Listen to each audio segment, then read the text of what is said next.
ಚಿಂದಿ ಉಡಾಯಿಸೋ ಖಾರ ಬಣ್ಣ ರುಚಿಯನ್ನು ನೀಡುತ್ತದೆ. ಮೆಣಸಿನ ಪುಡಿ ಚಿಂದಿ ಉಡಾಯಿಸೋ ಖಾರ ಬಣ್ಣ ರುಚಿ. ಅವ್ಯೂ ಮೇಲೆ ನಿಲ್ಲದ ಅಟ್ಯಾಕ್. ಇರಾನ್ ದಾಳಿಗೆ ಪ್ರತಿ ದಾಳಿ ಮಾಡ್ತಾ ಇರುವಂತ ಇಸ್ರೇಲ್ ದಾಳಿಗೆ ಇರಾನ್ನಲ್ಲಿ 950 ಜನರು ಸಾವನ್ನಪ್ಪಿದ್ದಾರೆ.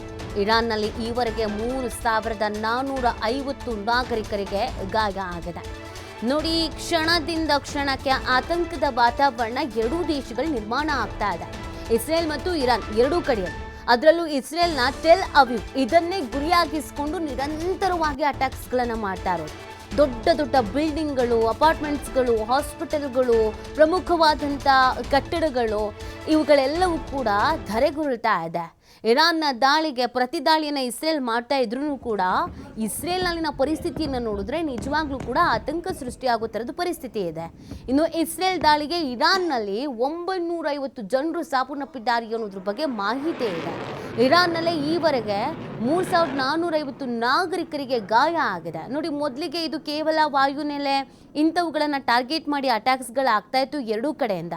ಆದರೆ ಇತ್ತೀಚೆಗೆ ಹೇಗೆ ಅಂತಂದರೆ ಜನವಸತಿ ಪ್ರದೇಶಗಳು, ಜನರು ಎಲ್ಲಿ ಹೆಚ್ಚಾಗಿದ್ದಾರೆ, ಜೊತೆಗೆ ದೊಡ್ಡ ದೊಡ್ಡ ಕಟ್ಟಡಗಳು ಇವುಗಳನ್ನೇ ಗುರಿಯಾಗಿಸ್ಕೊಂಡು ಅಟ್ಯಾಕ್ಸ್ಗಳನ್ನು ಮಾಡಲಾಗ್ತಾ ಇದೆ. ಹಾಗಾಗಿ ಭಾರಿ ಪ್ರಮಾಣದಲ್ಲಿ ಹಾನಿ ಸಂಭವಿಸ್ತಾ ಇದೆ, ಸಾವು ನೋವು ಸಂಭವಿಸ್ತಾ ಇದೆ. ಅಲ್ಲಿರುವಂಥ ಪ್ರಜೆಗಳಿಗೆ ಆತಂಕದ ವಾತಾವರಣ. ಕೆಲವು ಪ್ರವಾಸಿಗರು ಕೂಡ ಇದ್ದರು, ಅವರನ್ನು ಸುರಕ್ಷಿತವಾಗಿ ಕರ್ಕೊಂಡು ಬರುವಂಥ ನಿಟ್ಟಿನಲ್ಲಿ ಪ್ರಯತ್ನಗಳಾಗ್ತಾ ಇದೆ. ಬೇರೆ ದೇಶದವರು ಕೂಡ ಅಲ್ಲಿ ನೆಲೆಸಿದ್ದಾರೆ. ಅವರು ಎಷ್ಟೊತ್ತಿಗೆ ತಮ್ಮ ತಾಯ್ನಾಡಿಗೆ ಬರ್ತಾರೆ ಅಂತ ಯೋಚಿಸ್ತಾ ಇದ್ದಾರೆ. ಇನ್ನುಳಿದವರು ಬಂಕರ್ನಲ್ಲಿ ಸಿಲುಕಿಕೊಂಡಿದ್ದಾರೆ. ಯಾವಾಗ ಯುದ್ಧ ನಿಲ್ಲುತ್ತೋ ಅನ್ನುವಂಥ ಆತಂಕ. ಎಲ್ಲಿ ನೋಡಿದ್ರು ಶಬ್ದ, ಎಲ್ಲಿ ನೋಡಿದ್ರೂ ಬೆಂಕಿ ಜ್ವಾಲೆ ದಗನೆ ಹೊತ್ತಿ ಉರಿತಾ ಇದೆ. ಸೊ ಈ ಅಟ್ಯಾಕ್ಸ್ಗಳು ಮತ್ತಷ್ಟು ಜಾಸ್ತಿ ಆಗುವಂಥ ಸಾಧ್ಯತೆ ಇದೆ. ಕೆಲವು ಪ್ರಮುಖ ನಗರಗಳನ್ನೇ ಟಾರ್ಗೆಟ್ ಮಾಡಿ ಅಟ್ಯಾಕ್ಸ್ ಮಾಡ್ತಿರುವಂಥ ಹಿನ್ನೆಲೆಯಲ್ಲಿ ಸಾಕಷ್ಟು ರೀತಿಯಾಗಿ ಆರ್ಥಿಕ ಹೊಡೆತ ಕೂಡ ಬಿದ್ದಿರೋದು ಎರಡೂ ದೇಶಗಳಿಗೂ. ಈಗ ನೀವು ದೃಶ್ಯದಲ್ಲಿ ಗಮನಿಸ್ತಾ ಇರುವುದು ಇಸ್ರೇಲ್ನ ದೃಶ್ಯ. ಇದು ಟೆಲ್ ಅವೀವ್, ಅಲ್ಲಿನ ಬಿಲ್ಡಿಂಗ್ಸ್ಗಳನ್ನು ನೀವು ನೋಡ್ತಾ ಇದ್ದೀರಾ. ಯಾವುದೋ ಸಿನಿಮಾ ಶೂಟಿಂಗಿಗೆ ಯಾವುದೋ ಫೇಕ್ ಮಾಮೂಲಿ ಸೆಟ್ ಹಾಕಿದ್ರೇನೋ ಅವುಗಳು ಈ ಥರ ಆಗಿದೆ ಅನ್ನೋ ಥರದಲ್ಲಿ ಕಾಣ್ತಿದ್ರು. ಇದು ಟ್ರೂ, ಇದು ರಿಯಲ್ ಬಿಲ್ಡಿಂಗ್ಸ್ಗಳು ಹೇಗೆ ಬಿದ್ದಿದೆ ಅನ್ನೋದನ್ನು ನೀವು ನೋಡ್ತಾ ಇದ್ದೀರಾ. ಇಂಥ ದೊಡ್ಡ ದೊಡ್ಡ ಕಟ್ಟಡಗಳನ್ನೇ ಟಾರ್ಗೆಟ್ ಮಾಡಲಾಗ್ತಾ ಇದೆ. ಯಾವಾಗ ಎಲ್ಲಿಂದ ಮಿಸೈಲ್ ಬಂದು ಬೀಳುತ್ತೋ, ಯಾವಾಗ ಕ್ಷಿಪಣಿ ಅಟ್ಯಾಕ್ ಆಗುತ್ತೋ, ಡ್ರೋನ್ಗಳು ಬಾಂಬ್ ಹಾರಿಸ್ತವೋ, ಈ ಆತಂಕದಲ್ಲೇ ಜನ ಜೀವ ಕೈಯಲ್ಲಿ ಹಿಡಿದು ಬದುಕುವಂಥ ಪರಿಸ್ಥಿತಿ ನಿರ್ಮಾಣ ಆಗಿದೆ. ಈ ಪ್ರದೇಶಗಳಿಗೆ ಅಲ್ಲಿನ ಅಧ್ಯಕ್ಷರು ಭೇಟಿ ನೀಡಿ ಪರಿಶೀಲನೆಯನ್ನು ನಡೆಸ್ತಾ ಇದ್ದಾರೆ. ಒಂದು ಕಡೆಯಲ್ಲಿ ಕಾರ್ಯಾಚರಣೆ ನಡೀತಾ ಇದೆ.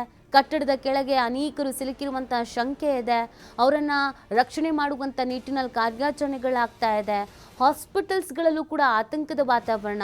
ಯಾಕಂದರೆ 1000 ಬೆಡ್ ಇರುವಂಥ ಹಾಸ್ಪಿಟಲ್ಗಳನ್ನೇ ಟಾರ್ಗೆಟ್ ಮಾಡಿ ಅಟ್ಯಾಕ್ಸ್ ಮಾಡ್ತಾ ಇದ್ದಾರೆ. ಹಾಗಾಗಿ ಹಾಸ್ಪಿಟಲ್ನಲ್ಲಿರುವಂಥ ರೋಗಿಗಳಾಗಿರ್ಬೋದು, ಪ್ರತಿಯೊಬ್ಬರಿಗೂ ಕೂಡ ಆತಂಕದ ವಾತಾವರಣ.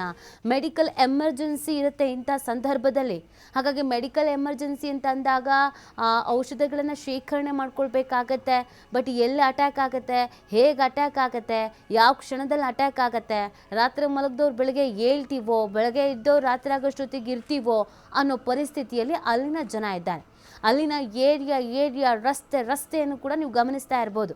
ಎಲ್ಲಿ ನೋಡಿದ್ರು ಅದು ಎಷ್ಟೋ ವರ್ಷಗಳಿಂದ ಹಾಳಾಗಿ ಬಿದ್ದಿದೆಯೇನೋ ಈ ಏರಿಯಾ ಅನ್ನುವಷ್ಟರ ಮಟ್ಟಿಗೆ ಹಾಳಾಗಿದೆ. ಕಾರಣ ಅಟ್ಯಾಕ್ಸ್ಗಳು.